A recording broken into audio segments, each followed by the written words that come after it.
Good morning, good morning, good morning. You're on the stage of Nixon TV, the official partner of the Boy Scouts of the Philippines in its search for the 10 outstanding Boy Scouts of the Philippines. TOBS, 10 Outstanding Boy Scout Search, ang pinakamalaki, prestigyoso at sagradong search na ginagawa ng Boy Scouts of the Philippines.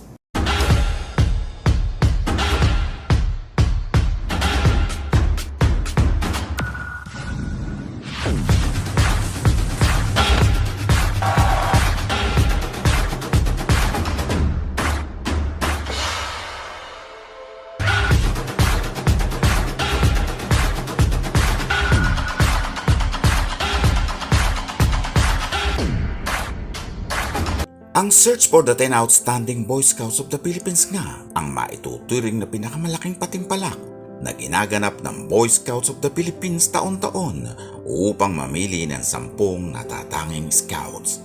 Ito ay itinatag noong 1989 ng dating Pangulo ng BSP at Secretary ng Department of Education and Culture na si Dr. Isidro D. Carino.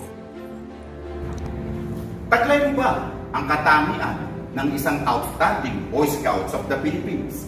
Ikaw ba ay may angking talino? Ikaw ba ay maraming alam na skills? Ikaw ba ay makadiyos, makakalikasan, makabayan, o makatao? Hindi sapat ang mga iyan upang ikaw ay mapabilang sa isang natatanging grupo, ang creme de la creme ng scouting, ang 10 Outstanding Boy Scouts of the Philippines Association.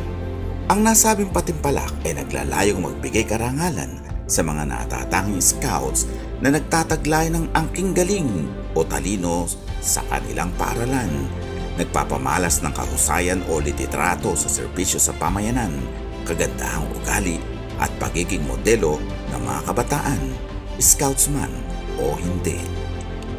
Ang patimpalak ay bukas sa lahat ng mga Pilipino scouts na rehistrado at may edad 15 hanggang 17 taong. Ang nominado ay dapat may ranggong Venturer o Eagle. Ang TOBS ay naging isang kaabang-abang na tradisyon mula nang ito ay ganapin noong 1989. Nililinang kasi nito ang mga scouts na nais lumahok sa patimpalak. Mula Luzon, Visayas at Mindanao, 10 kabataang scouts ang nadadagdag taon-taon sa isang piling organisasyon ng mga nauna nang nanalo sa search. Ang search ay nagsisimula sa unit kung saan pipili ng pinakamagaling sa kanilang hanay. Ilalahok ang kanilang nominado sa council na siya namang pipili ng magiging kinatawan ng council sa regional search. Ang mapipili sa region ang siyang magiging finalist. Good morning, I am Miguel de la Merced Manipon from the Antipolo City Council, TOBS Batch 2017. When it comes to experience, isa lang ang masasabi ko. TOBS is the most, I think, hardest na competition na nasalihan ko. Hardest not because of the qualifications, not because of the procedures, of the time frame, but hardest because of the impact. Because to be a TOBS awardee and to be one of the member of the TOBS PA, you really need to make an impact to the community. Hindi lang dun sa immediate community that you are involved in, but to the nation as a whole. How as a student, how as a youth, will you impact the nation? Kung paano kang magi-inspire ng ibang tao to do something for their community. Ang lahat ng mga dokumento ng mga finalists ay dadalhin sa National Office ng BSP, kung saan ito ay masusing pag-aaralan sapagkat nakasalalay dito ang 80% ng kabuoang grado upang ang isang nominado ay mapabilang sa 10 natatanging scouts. Narito po tayo ngayon sa loob ng Executive Boardroom ng Boy Scouts of the Philippines, kung saan nakalatag ang mga dokumento na galing sa 21 finalists ng Search for Outstanding Boy Scouts of the Philippines. Sila po ay kasalukuyang binubusisi ng mga evaluators upang maging isang malaking bahagi sa pagpili ng mga mananalo ng 10 Outstanding Boy Scouts of the Year. Sa document review, yung mga sample nung tinitingnan naming mga documents, for example, sa school, so nandyan yung grades, okay, mga school ranking, ano yung mga organizations ng mga students sa school, ano yung mga ginawa nilang mga activities, titingnan natin yung mga certificates of participation, recognition, appreciation, ganyan. Kapag naman experience sila ng activities, nandiyan yung mga project proposals, tinitingnan natin yan, mga pictures, mga testimonials ng mga beneficiaries ng communities nila, ganyan. Pagdating naman sa scouting, tinitingnan natin yung mga participation sa mga jamborees, Scout Youth Forums, kung nakasali na sila before sa search for 10 outstanding Boy Scouts. Ang iba pa namin tinitingnan, church activities, diba? Kung active ba sila sa kanilang church. And ano pa ba? Awards na mga natanggap nila, pwedeng academic awards, community awards, whether sa school or sa community or national or even international, di ba? Yun yung tinitingnan natin. Samantala, ang interview naman ay kumakatawan sa natitirang 20% ng paggrado sa mga nominado.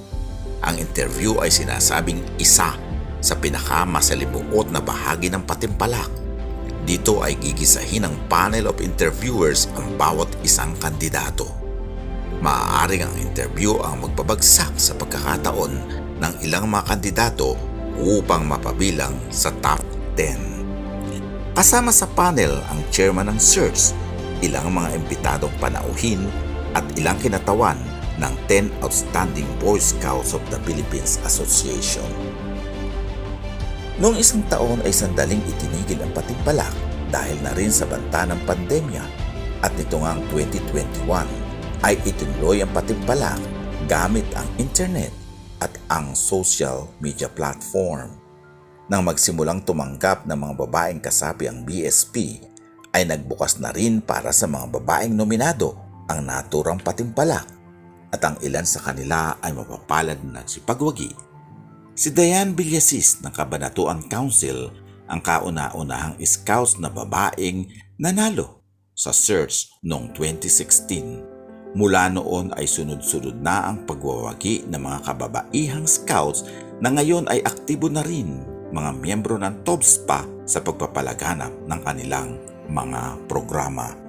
Noong 2011, si Scout Amber G. Kiban ng Abra Council ang kauna-unahang trans woman na nagwagi sa search. Ang 10 magwawagi sa search ay makakatanggap ng 2 taong scholarship, cash prize, mga tokens, trophy at ang pagkakataong mapili upang katawanin ang Pilipinas sa Search for Outstanding Boy Scouts of the Asia Pacific. Subalit ang pagkilala sa mga nanalong scouts ay hindi natatapos sa national office. Kadalasan sa kanila ay nakakatanggap din ng pagkilala mula sa mga local government unit kung saan kinikilala ang kanilang pagbibigay karangalan sa kanilang syudad o munisipalidad. Sa amin naman local council, lahat na nananalo sa 10 Outstanding Boy Scout, binibigyan din namin ng parangal kasi very proud kami. May isang senior scout na nakapasok sa national level at sa TOPS. Pati din ang mga local government sa aming municipalities, nagbibigay din sila ng plaque of appreciation, pasasalamat sa isang scouts na naging 10 Outstanding Boy Scout of the Philippines.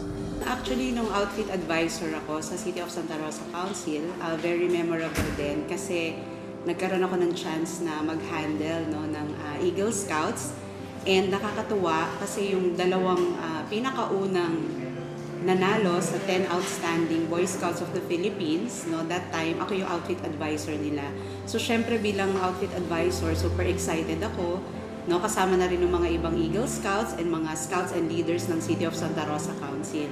And syempre pag meron tayong mga nananalo sa top search, nakakatuwa kasi bukod dun sa nagiging impact ng scouting sa community, dahil sa mga accomplishment nila, sa mga community service projects nila, just imagine kung ilang Boy Scouts from all over the Philippines yung mai-inspire nila hindi lang para mag-pursue na manalo dito sa search, kundi in their own ways ay maging outstanding sila.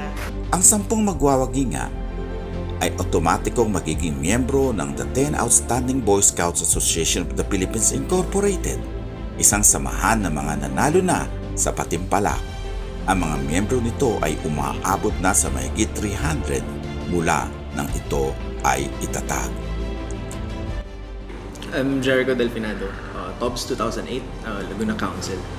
TOBS pa is the 10 Outstanding Boy Scouts of the Philippines Association. So we're an association of the past winners of the Outstanding Scouts. The organization is basically our manifestation of the commitment to continuing excellence. It's an answer to the question, after winning, what next? So that's always been the drive behind the organization and its programs. So that's why we're continuing to serve. We're continuing to redefine excellence for scouts and what it means to be outstanding as a scout and as a citizen. Karamihan o halos lahat ngayon ng kasapi ng TOBSPA ay mga kinikilala ng miyembro ng pamayanan. Ang ilan sa kanila ay naging mga doktor, politiko, abogado, militar, empleyado ng gobyerno, mga akademiko. Ang ilan naman ay may sari-sarili ng negosyo o nagiging bahagi na rin ng mga malalaking pribadong kumpanya. Nito lamang taong kasalukuyan, 4 na aktibong miyembro ng TOBSPA ang nahalal sa National Executive Board ng Boy Scouts of the Philippines, isang palatandaan ng patuloy nilang pagserbisyo sa kapatiran kahit sila ay mga kinikilala ng mga tao sa lipunan. I'm Kenny Raul Fernando. I was awarded as one of the Outstanding Boy Scouts of the Philippines in 2007. I'm from James L. Gordon Council, Central Luzon Region. When I was awarded, the experience was actually very surreal. Lalo na yung akong tinawag, I was pang-siyam akong tinawag. So lahat ata ng santo na tawag ko na kasi 10 lang yung tatawagin out of 26. But sobrang ganda nung experience kasi hinubog na yung aking kalinangan bilang para maging isang active global citizens. At ngayon, I'm giving back to the organization.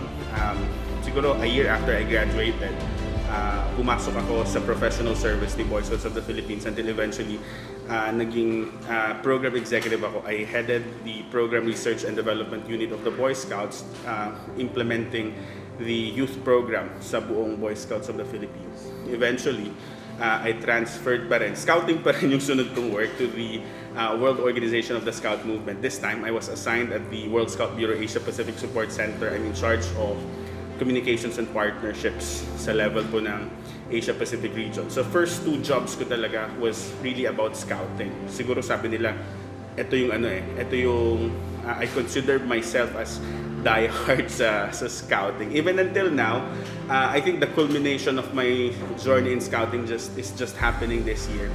Early in June of this year, I was elected as member of the National Executive Board. It's the highest policy-making body of the Boy Scouts of the Philippines, yung buong leadership ni BSP. Naging miyembro ako dati nung high school ako as Regional Scout Representative for Luzon. That was in 2007 to 2008.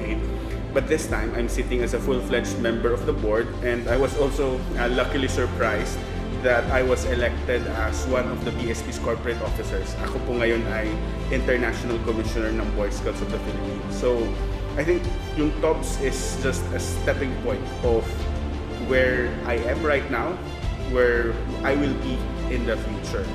Ang TOBSPA ay meron ding natatanging parangal o gawad na ibinabahagi sa sinumang nominado na may natatanging gawaing nakatutulong sa komunidad. Ang award ay ipinangalan sa mga taong nagbibigay karangalan sa scouting o kaya ay nagiging huwaran sa lipunan. Nitong nakaraang patimpalak, ang gawad TOBSPA ay ipinangalan kay Roberto Eduardo M. Abuitis, isang kinikilalang negosyante at pilontropo. Si Scout Raymond Remeo Guzman Jr. ng Cagayan North Tuguegarao City Council ang itinanghal na Gawad Roberto Eduardo M. Abuitis Awardee. Ang Gawad TOBSPA ay independent mula sa Search for the 10 Outstanding Boy Scouts of the Philippines. Ito ay proyekto mismo ng TOBSPA o nung 10 Outstanding Boy Scouts of the Philippines Association. para piliin kung sino yung karapat-dapat na maka-receive nito, makatanggap nito. Ilan sa mga tinitingnan namin na yung scalability ng project, ano yung impact ng project in terms of scouting sa komunidad na kung saan ito ginawa, as well as kung sustainable ba yung project o kaya siyang ipagpatuloy kahit na umalis na yung scout na gumawa nito o nagpunta na siya sa ibang lugar o nag-graduate na siya, nag-college na. Also, merong separate na selection ang Gawad TOBS pa, hindi siya kasama doon sa interview for TOBS. So, nakahiwalay ito, naglalaan ang TOBS committee ng isang araw para dito kung saan yung mga na-pre-select o yung mga na-shortlist na scouts pa ay pinagpe-present namin ng kanilang projects.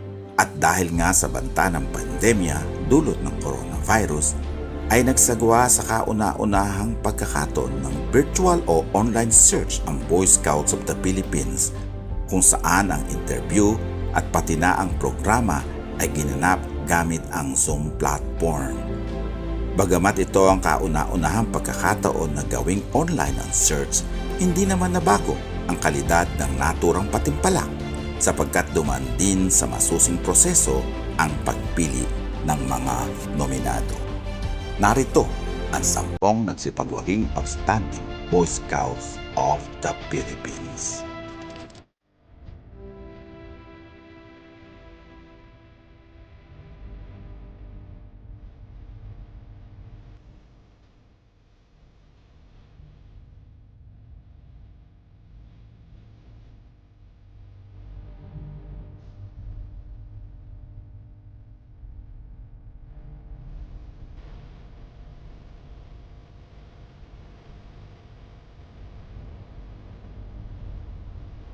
Ang pagiging outstanding scout ay hindi naman dahil meron kang medalya o nanalo ka talaga sa TOBS. Ang pagiging outstanding scout ay mula sa puso. At pag isinabuhay mo ang prinsipyo natin sa scouting, ikaw ay magiging outstanding. At dahil dito, mas mararating mo ang iyong mga pangarap.